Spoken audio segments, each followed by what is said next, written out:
Huwag kang mag-alala, anak. Magiging maayos ang lahat. Tama si Mama. Kami ang bahala sa'yo. Salamat po, Mama.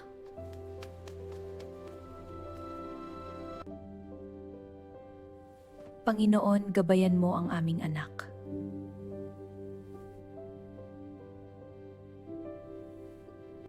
Bago magsimula ang araw na ito, may isang panalangin akong gustong ialay sa Diyos. Hindi lang para sa sarili ko, kundi para sa anak ko. Para sa batang mahal na mahal ko. Para sa batang minsan ay nasa tabi ko, pero madalas kailangan kong hayaang lumabas, pumasok sa paaralan, makisalamuha sa mundo, at harapin ang mga bagay na hindi ko laging nakikita. At bilang magulang, alam ko ang pakiramdam.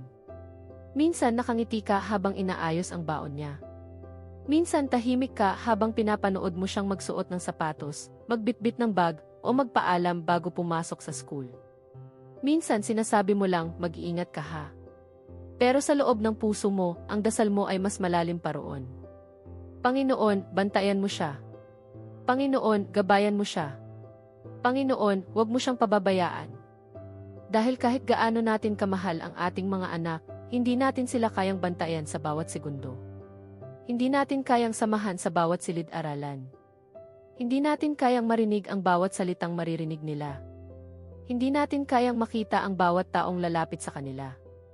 Hindi natin kayang malaman kung mailungkot ba silang tinatago.